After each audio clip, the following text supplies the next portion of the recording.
Assalamualaikum warahmatullahi wabarakatuh. Bismillahirrahmanirrahim. Alhamdulillahil qail nun wal qalami wa ma yasturun ma anta bi ni'mati rabbika bimajnun. Qala al-mu'allif rahimahullah ta'ala wa nafa'ana bihi wa bi ulumihi wa bi anwarihi wa bi asrarihi wa bi barakatihi bid-dharain.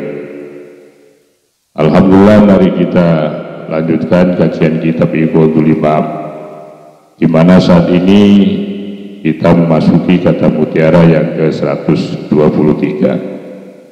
Untuk itu mohon disimak, dikaji, ditelaah dari kitab yang Anda miliki. Bismillahirrahmanirrahim.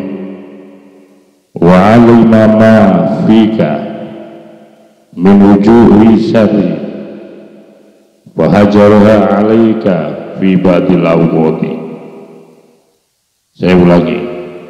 Wa alima ma fika min wujuhi syarri wa hajarha alaika fi ba'dil awqati. Wa alima ma, dan Allah telah mengetahui ma akan sesuatu fika yang ada di dalam dirimu, min wujudi syarhi, akan adanya kerakusan di dalam ibadah. Fahajaraha, maka kemudian Allah membatasi akan kerakusan alaika kepadamu fi ba'dil awqati, pada sebagian waktu dari waktu. Artinya bahwa Allah Subhanahu wa ta'ala mengetahui apa yang terjadi di dalam dirimu, apa yang sedang engkau rasakan, apa yang sedang engkau lakukan. Itu Allah sangat paham terhadap dirimu, hamba. Terkait dengan apa itu? Yaitu akan munculnya, akan adanya kerakusan di dalam ibadah. Jadi ketika engkau melaksanakan ibadah yang tanpa henti, ya, yang pada akhirnya ibadah yang tanpa henti itu nanti berending kepada kemalasan, itu sungguhnya Allah mengerti, Allah mengetahui akan kondisi itu, ya. Dan engkau itu, nafsumu terutama, itu akan memilih ingin melaksanakan ibadah itu sebanyak-banyaknya, seakan-akan tidak ada waktu lain. Tetapi endingnya ibadahmu itu, kamu menumpuk-numpuk ibadah itu, endingnya bahwa kamu nanti akan istirahat, endingnya nanti akan melahirkan yaitu ketidakistiqomahan, endingnya nanti akan melahirkan yaitu rasa jenuh dan bosan. Itu keinginanmu untuk rakus beribadah itu. Ya, kalau memang kamu mau beribadah dengan giat, katakanlah bahasanya dengan rakus, ya, kamu habiskan waktu demi waktu yang kau miliki sepanjang hidup itu buat ibadah sebanyak-banyaknya, nggak masalah. Kalau nanti tidak berending kepada apa itu, yaitu tidak berending kepada kemalasan, kejemuan dan kebosanan. Ini persoalannya, ya. Allah ngerti model ibadahmu dengan kamu seakan-akan tidak ada waktu itu loh. Kamu buat ibadah tok itu loh. Padahal tujuanmu itu agar supaya ketika kamu sudah berlebih-lebihan di dalam ibadah itu, nanti kamu bisa istirahat, kamu bisa malas-malas, ya. Karena sekali lagi, kalau dibuat model ibadah seperti itu pasti itu tidak akan langgeng. Karena nafsumu, jiwamu itu ada kecenderungan untuk apa? Kecenderungan untuk bosan. Begitu oleh Allah Subhanahu wa taala, fahajaruha. Maka kemudian Allah membatasi akan wujud syar'i. Adanya semangat yang luar biasa dalam ibadah itu akhirnya tetap dibatasi oleh Allah. Nggak bisa dibiarkan ini. Karena Allah sangat tahu, Allah sangat mengerti, Allah sangat mengetahui akan kondisi jiwamu dan nafsumu. Nanti kalau engkau dilepas tanpa batas, tanpa diatur waktunya dan jumlahnya, umpamanya ketika kamu sedang merasakan nikmatnya ibadah, ujung-ujungnya atau pada endingnya akhirnya itu akan melahirkan kemalasan. Karena apa? Munculnya kebosanan di dalam ibadah. Oleh Allah dijaga ini agar supaya engkau dengan ibadah yang model asyarhu rakus itu agar supaya tidak bosan. Karena ibadah itu yang paling penting adalah istiqomah ibadah itu. Ya sedikit tapi langgeng terus, continue. Ya syukur-syukur kalau bisa banyak, nggak ada soal. Kalau nanti tetap keistiqomahanmu itu terjaga. Tapi persoalannya kan Allah mengerti bahwa di dalam dirimu yang rakus akan ibadah itu endingnya nanti akan melahirkan yaitu kejemuan dan kebosanan. Itu yang dijaga oleh Allah Subhanahu wa taala. Fahajaruha, maka kemudian membatasi ya Allah akan wujud syar'i dengan adanya kerakusan yang kamu laksanakan ibadahmu itu loh. Ya, dibatasi di mana? Alaika kepadamu fi batil awqati, ada pada sebagian waktu dari waktunya Allah Subhanahu wa taala. Akhirnya Allah Subhanahu wa taala memapping, mengatur, memanage ya waktu dari waktu di dalam ibadah itu. Ada saatnya kita melaksanakan sholat ya, dan waktunya pun sudah ditentukan. Sekalipun sholat subuh itu diwajibkan, sholat fardu itu diwajibkan oleh Allah, tidak dibuat seluruh waktu ya, dalam satu hari satu malam itu buat sholat wajib, tidak, oleh Allah dibuat variasi. Oleh Allah dibuat variasi. Ada waktu subuh di pagi hari ya, nanti ketika sudah saatnya zuhur datanglah kewajiban, tidak terus menerus habis subuh terus sholat, tidak. Karena Allah sangat mengerti kalau dibuat model seperti itu maka pasti nafsumu itu akan bosan untuk melakukan keistiqomahan ibadah kepada Allah Subhanahu wa taala. Asyarhu, adapun lafaz asyarhu kita omcei sekarang. Apa asyarhu?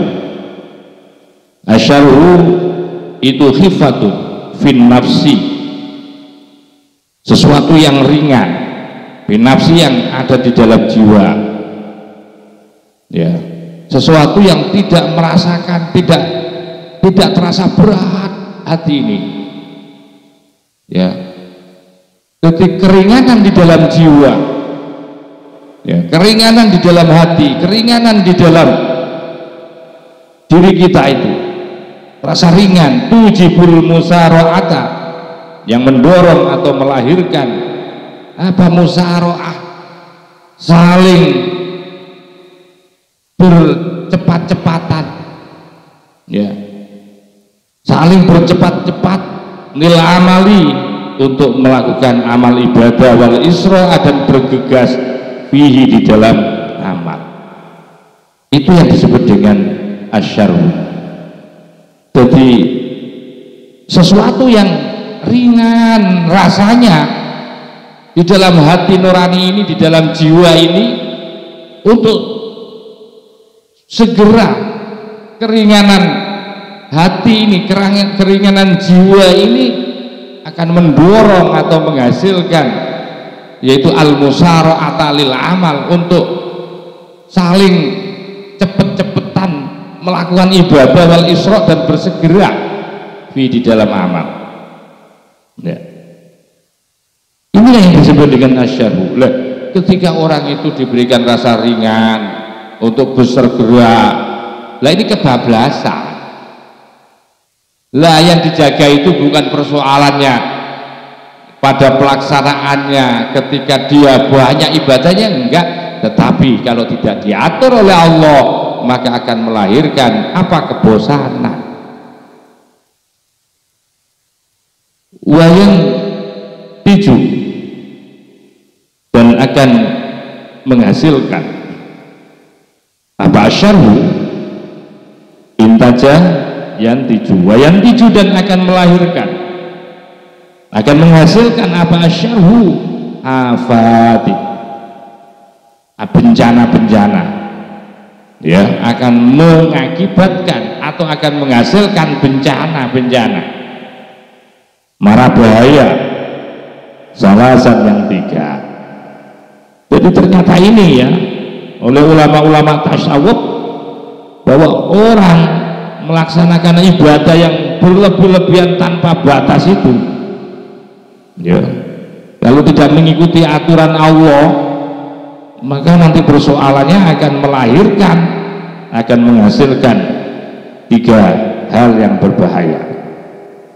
Awalnya adapun yang pertama, daripada apa itu? Daripada yang 3 afat, bencana yang 3 itu. Pertama itu atarku, meninggalkan indad dawami, akan kedawamannya ibadah. Nah ini,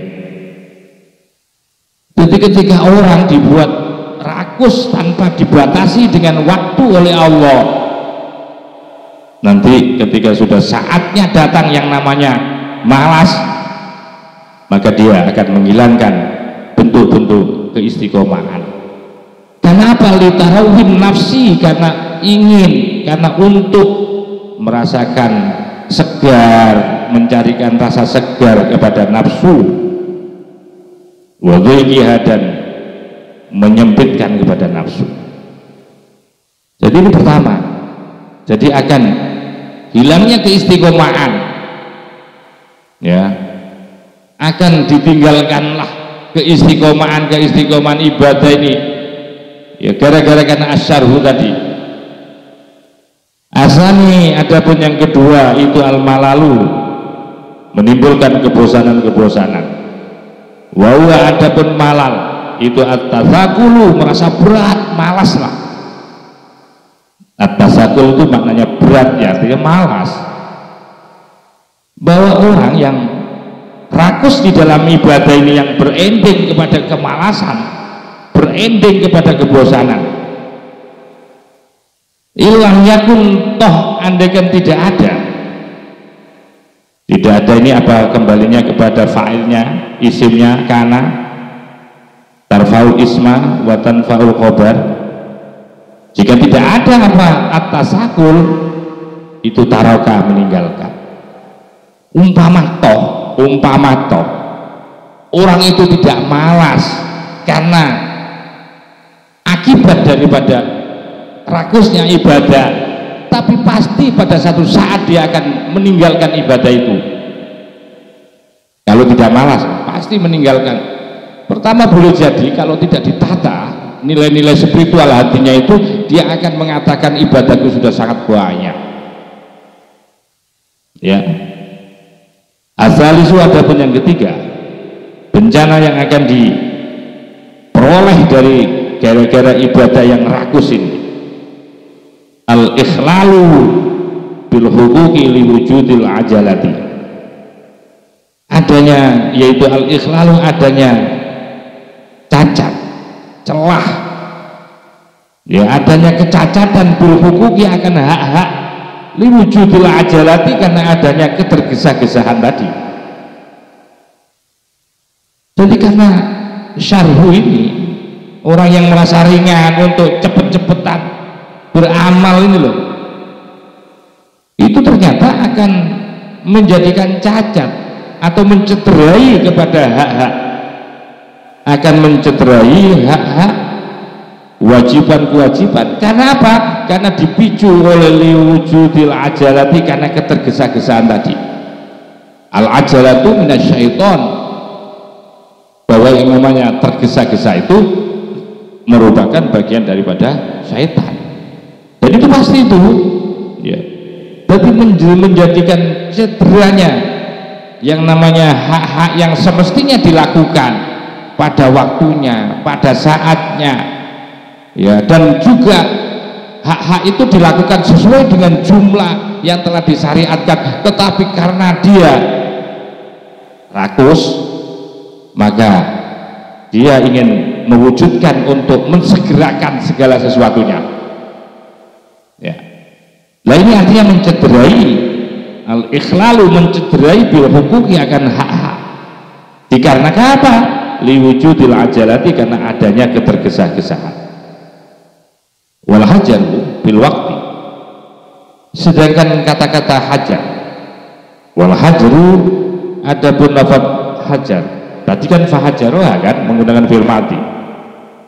Wal hajaru, adapun istilah hajar bil waktu, dengan waktu, membatasi dengan waktu.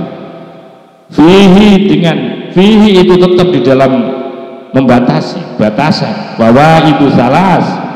Adapun ada 3 faidah, bahwa kemudian Allah Subhanahu wa ta'ala membatasi pada setiap hambanya, pada setiap ibadah-ibadah hambanya dibatasi lah kemudian oleh Allah, jumlahnya dibatasi, waktunya ditentukan.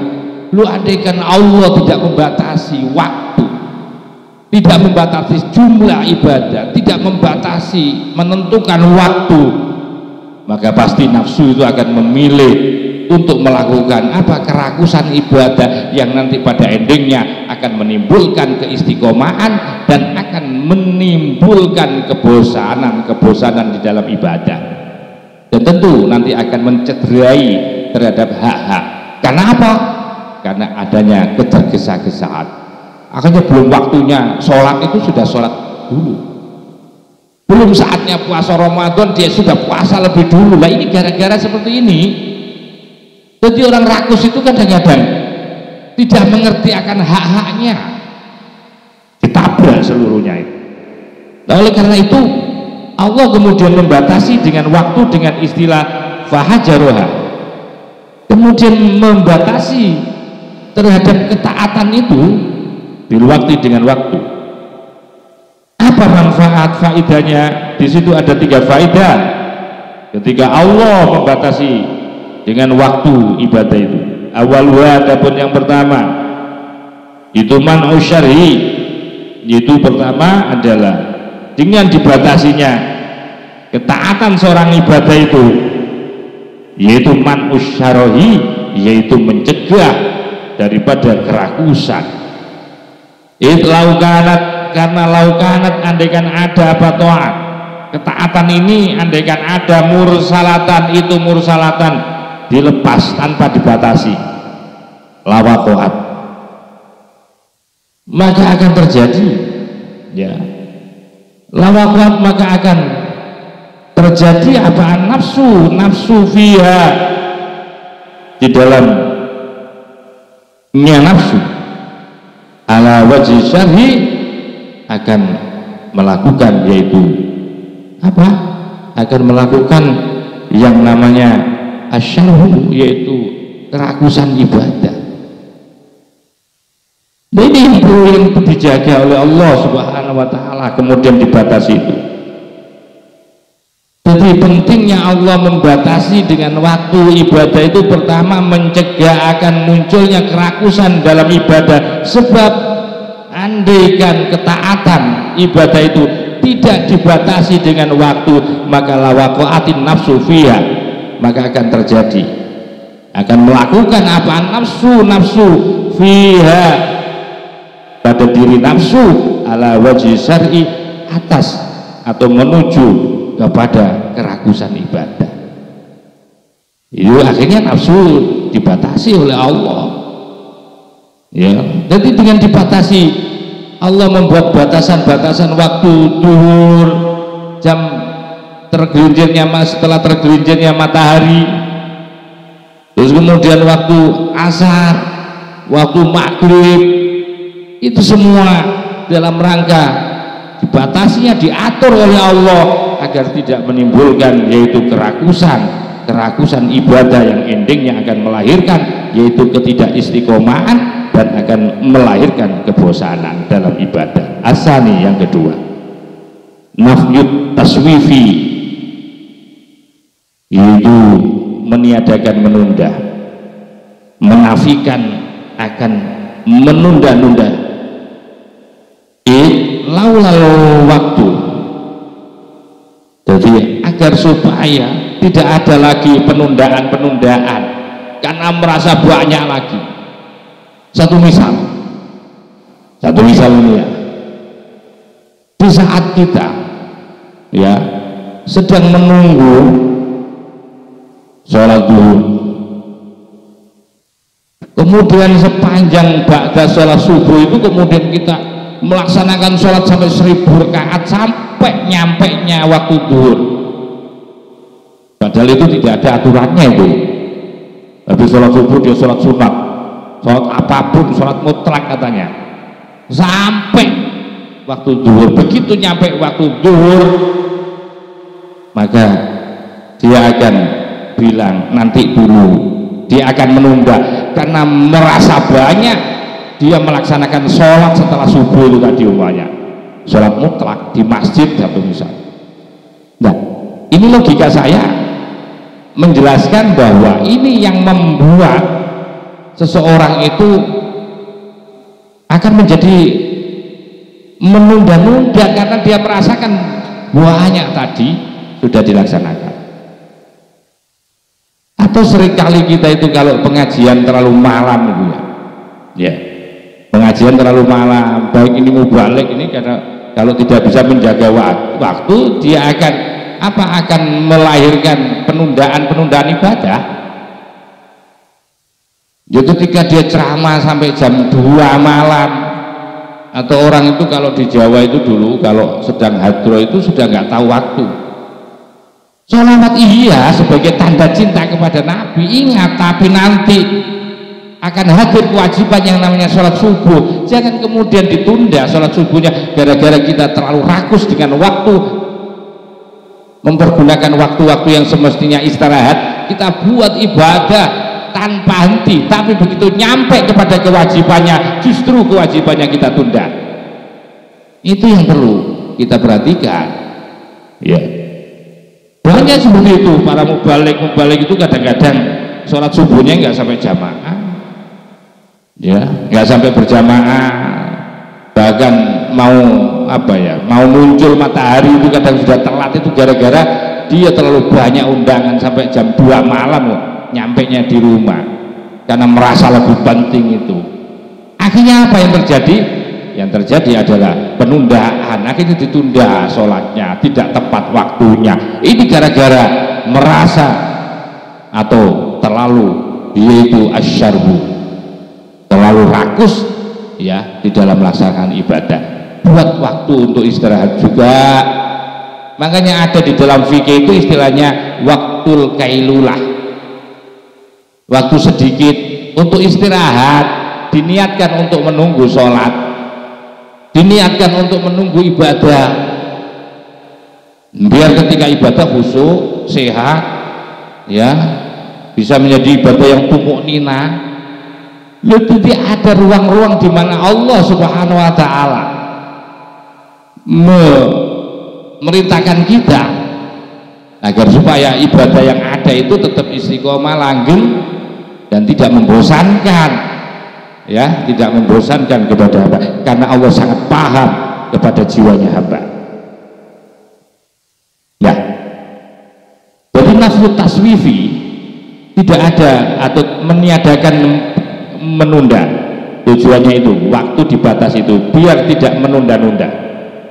Laulal waktu, karena andaikan tidak ada pun waktu, laganat maka ada apa nafsu ya, laganat maka ada nafsu itu ta'udduhu, akan menghitung ia nafsuhu kepada waktu, min zamanin, dari satu waktu, satu zaman, ila zamanin, sampai kepada waktu yang lain, fayu'addi, kemudian melahirkan pada waktu, ila tafriti, yaitu kepada tafrid, berlebih-lebihan juga. Jadi ini yang dijaga. Asalisu, adapun yang ketiga itu at-tamkinu, mengokohkan, minal amali, dari ibadah. Ini jadi tujuannya ini. Jadi faedahnya adalah pertama mencegah kerakusan dalam ibadah, kedua adalah untuk menafikan agar supaya tidak menunda-nunda ibadah, yang ketiga adalah at-tamkin, menguatkan minal amali, dari beribadah, beramal ibadah. Minat tamkinu, mengokohkan, bukan menguatkan. At-tamkinu, mengokohkan, minal amal, biar kokoh ibadahnya itu, mantap. Watamakunu, dan biar kuat fihi, di dalam amal. Laulal waktu, karena laula, andaikan tidak ada al waktu, adapun waktu, la ahmala, maka pasti akan muhmal, mengabaikan ya hamba, al amala, akan beramal. Walam yuhafid, dan tidak akan pernah memelihara ya hamba alaihi, atas amal. Kenapa? Liwalabatil hawa, karena dominannya hawa nafsu. Walam yahfadhu, dan tiada akan memelihara ya hamba tadi akan amal istiqmalan, karena dipergunakan lil hududi, untuk mencari pangkat-pangkat. Summa bayyana, kemudian menjelaskan musannaf wajhat tahjiri, akan apa namanya, tujuan daripada pembatasan ini. Wa adapun wajhut tahjir, tujuan membatasi itu al-itqanu, pertama agar supaya itqon, yaitu melahirkan kepercayaan yang kuat karena adanya pengetahuan. Wal iqamatu, dan bisa iqamah, melaksanakan apa yang menjadi kewajiban, apa yang menjadi perintah Allah dengan secara iqamah, secara terus menerus, sehingga ini nanti akan ada kaitannya dengan iqamah. Faqala, maka dawuh siapa musannaf ini, lanjut ya, kata mutiara yang ke 124 kita lanjutkan. Liyaguna, agar supaya ada apa, hamuka, himmahmu, cita-citamu, keinginanmu ya, itu iqamatas sholati, mendirikan sholat, la wujudas sholati, bukan menghadirkan sholat, bukan hanya melaksanakan sholat, yaitu memunculkan sholat, agar supaya himmahmu, angan-anganmu, cita-cita yang ada di dalam hatimu itu adalah iqamat tas sholati, agar supaya hammuka, himmahmu itu iqamat tas sholati, yaitu iqamat tas sholat, mendirikan sholat, la wujudas sholati, bukan hanya sekedar sholat, mewujudkan sholat. Kultu, saya katakan, asirru, adapun rahasia bitahjiri sholati, di dalam membatasi waktu sholat.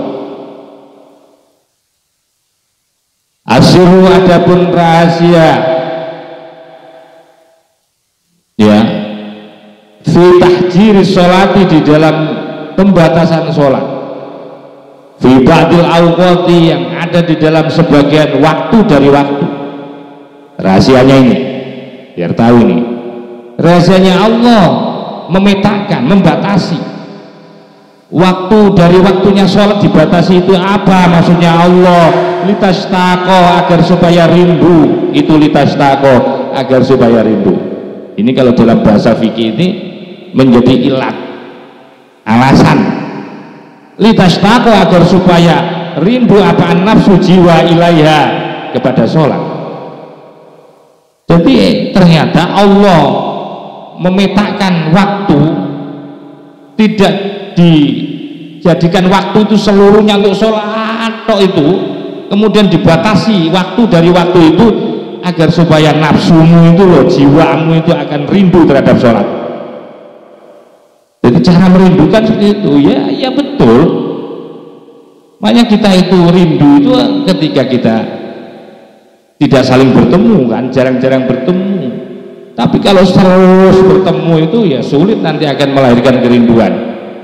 Maka itu oleh Allah dibatasinya waktu di dalam ibadah termasuk sholat, litashtaqon nafsu, agar supaya menjadi rindu apaan nafsu jiwa alaihi atas sholat, watartaha, dan akan merasakan ringan, enak, akhirnya bahagia, nyaman begitu rasanya jiwa itu dia ketika melaksanakan sholat. Gara-gara apa itu? Gara-gara tahjir sholat, ada pembatasan, yaitu sholat fi ba'dil awqat, pada sebagian waktu-waktu, sehingga fahasolah, maka bisa berhasil, maka akan menghasilkan, maka akan berhasil via di dalam sholat apa al-khusyu'u wal huduru wa qurratul aini. Ya, ini ketika kita diatur oleh Allah, dibatasi dengan waktu-waktu di dalam sholat itu, maka kerinduan akan hadir pada hati kita, kerinduan untuk melaksanakan sholat, dan ada rasa nyaman karena rindu tadi.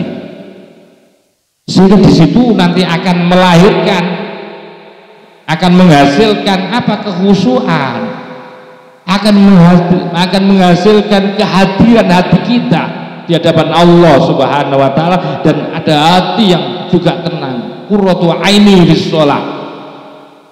Nah, ini yang kebanyakan orang tidak memperoleh madunya sholat itu ya, diantara gara-gara terlalu, yaitu asyarhu, selalu rakus di dalam ibadah. Begitu sampai kepada waktu kewajibannya dia menunda karena merasa banyak, sehingga hatinya menjadi bosan. Bikhilafima, dengan berbedanya sesuatu idza kanat, apabila ada apa nafsu itu daimatan, langgeng terus menerus fiha, di dalam sholat, fala tata'asyaqa, maka tiada akan pernah rindu ya nafsu ilaiha, kepada sholat, bal rubama, bahkan kadang-kadang tamulah, menjadikan bosan apa nafsu, watawaqqa'aha, maka kemudian terjadilah pada sholat itu ala wil tamami, dilakukan tidak sempurna. Loh, ini ya jelas ini. Jadi ketika waktu dibatasi akan melahirkan kerinduan, rasa senang, bisa menghasilkan khusyuan. Sebaliknya bikhilafima, berbeda atau sebaliknya, sesuatu apabila nafsu itu dibuat terus menerus untuk ibadah, pasti fala tata'asyaqa ilaiha, pasti tidak akan pernah rindu yang namanya nafsu itu kepada sholat itu. Bosan karena setiap waktu, setiap menit terus. Bahkan kalau sudah tidak rindu itu bahkan rubama tamulah, bahkan kadang-kadang tamulah menjadi bosan apa nafsu, watawaqqa'a, kemudian melakukan ya, atau meninggalkan akan sholat ala ghairi tamami, tidak sempurna. Padahal maksudu, adapun yang dituju dari sholat itu, yang dimaksudkan, yang dituju maksudnya ini, wal maksudu, adapun yang dituju minka pada dirimu iku harakatu qalbika, gerakan hatimu. Jadi yang paling penting kan kerinduan itu loh, gerakan hatimu. La harakatu jismika, bukan gerakan jisimmu atau badanmu. Karena apa? Innallaha, sesungguhnya Allah itu layang duru, tidak melihat ya Allah, ila suwarikum, pada penampilan-penampilan kalian. Baju-baju kalian tidak dilihat, penampilan-penampilan lu semua tidak dilihat ibadah itu.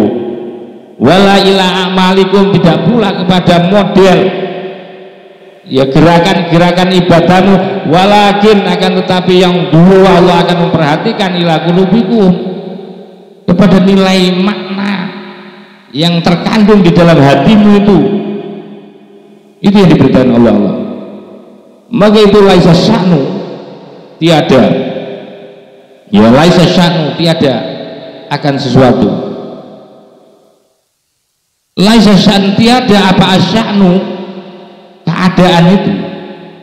Harakatul asbahi, gerakan atau gerakan daripada anggota tubuh, anggota yang wadah ini.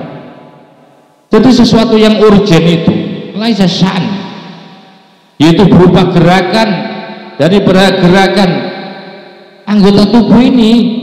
Innama sya'an, sesungguhnya sesuatu yang urgen itu adalah khudu'ul arwahi, tunduknya arwah-arwah, roh-roh yang ada di dalam hati kita ini.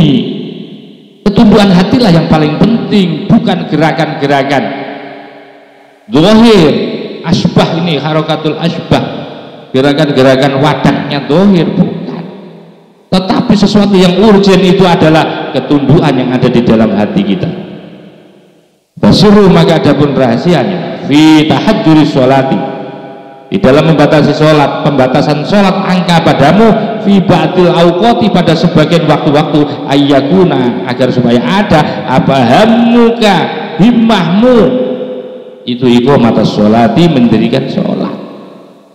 Mendirikan, bukan mewujudkan sholat, bukan hanya sekedar melaksanakan sholat, tapi mendirikan sholat. Nanti ada bedanya itu antara iqamatus sholat dan wujudus sholat. Wa adapun iqamatus sholat itu itqan, wahala ini meyakini dan mengetahui berdasarkan dalil-dalil yang kuat. Itqan, meyakini akan sholat. Wal qiyamu, dan melaksanakan, mendirikan bihuquqiha, akan hak-hak syarat rukunnya niat, syarat rukunnya sholat ad-dhahirati, yang bersifat dhahir, wal batinati, dan batil. La wujuda sholati, bukan mewujudkan sholat min ghairi iqamatin, tanpa apa iqamah, tanpa iqamah. Faya, maka adapun sholat yang tanpa iqamah itu maitatun, seperti bangkai, khawiyatun, yang kosong. Faya, adapun sholat yang ibaratnya seperti bangkai, ilal uqubati, kepada siksa, itu akrobu, lebih cepat, ya lebih cepat disiksa orang kalau sholatnya enggak khusyuk itu. Qala dahulu sahabat Imam Al-Qushairi, Imam Qushairi radhiyallahu anhu, mudah-mudahan Allah meridhai anhu kepada Imam Qushairi, pengarang kitab Risalatul Qushairiyah. Iqamatus sholati, adapun mendirikan sholat atau iqamatus sholat itu apa sih? Iqamatus sholat itu mananya? Adapun iqamatus sholat itu al-qiyamu, mendirikan sholat atau melaksanakan sholat bi arkaniha, bersamaan atau dengan rukun-rukunnya sholat, wa sunaniya, dan sunat-sunatnya sholat, itu namanya iqamah. Summal ghibah, ini summal ghibatu, kemudian meniadakan ansyuhudia, dari penyaksiannya di dalam sholat, biru yatiman yusalla lahu, biru yatiman, dengan melihat zat yusalla, yang dimintai, lahu bagiman, suatu fatwa, maka kemudian dijaga alaihi, atas hamba, apa ahkamul amri, hukum-hukum perintah, bima yajri, bima, dan suatu yajri yang berlaku, apa ma'alaihi, atas man, minhu, daripada hamba, wa adabu, hamba itu min mulahadatiha, termasuk memperhatikan hak asal sholat, mahwun, dalam keadaan lebur. Fanfusuhum, maka adapun jiwanya orang-orang yang sholat, minhu, dari Allah, itu mustaqbilatun, menghadapkan ilal kiblati, kepada kiblat. Wa qulubun, sementara hatinya orang-orang sholat itu mustaqirratun, selalu tetap fi haqaiqil wuslati, ada di dalam hakikat-hakikat nyambung terus dengan Allah. Wa qala dawu siapa al-muallif radhiyallahu anhu, iqamatus sholati, adapun namanya iqamatus sholat, mendirikan sholat itu adalah hifdzu hududiyah, melihara batas-batas hukumnya sholat, ma'ahib disiri, disertai dengan memelihara akan hati ma'allahi, khusyuk ma'allahi bersama Allah azza wa jalla, la yakhtalij, yang tidak akan masuk bisirika akan hatimu apa siwahu, ya, la yahtajilu, tidak masuk bisirika akan jiwamu siwahu apa siwahu selain Allah. Wa kataba, dan telah menulis siapa Umar ibnu Abdul Aziz, yaitu Umar bin Abdul Aziz pernah menulis ila umalihi kepada para pekerjanya, inna ahamma umurikum, sesungguhnya yang paling penting dari persoalan-persoalan kalian yaitu indah sholati, yaitu ketika sholat. Yang paling urgent dari urusan-urusanmu itu adalah ketika sholat. Gimana sholatmu itu loh, bener apa enggak? Ya, itu yang paling urgent itu, karena begini, faman hafadhaha, maka barang siapa itu hafadhaha, memelihara akan sholat, wa hafadhah, dan saling memelihara yaman alaiha, atas sholat, fahuwa, maka adapun man lima terhadap sesuatu siwa yang selain sholat itu ahfad, akan jauh lebih memelihara. Nah ini benar sudah. Waman doya, begitu saja. Waman adapun barang siapa doya, menyanyiakan doya telah menyanyiakan yaman akan sholat, fahuwa, maka adapun man lima terhadap sesuatu siwa yang selain sholat adya, lebih sia-sia. Sholatnya saja sia-sia, apalagi yang lain, begitu loh. Jadi barang siapa yang melihara sholat, pasti yang lain akan lebih dipelihara. Ya. Summa dzakara, kemudian menjelaskan siapa musannif wajhal kaunil matlubi, akan tujuan adanya yang diperintah. Wa adapun kaunul matlub itu al-iqamah, yaitu mendirikan sholat, dunal wujudi, bukan sekedar menghadirkan sholat atau mewujudkan sholat, min haitsu huwa, dari sisi di mana huwa adapun wujud. Faqala, maka kemudian dawuh, fama kulli musallin muqimun. Insyaallah nanti kita lanjutkan, mudah-mudahan jadi ilmu yang bermanfaat. Wa akhiran wallahul muwaffiq ila aqwamit thoriq wal afu minkum. Assalamualaikum warahmatullahi wabarakatuh.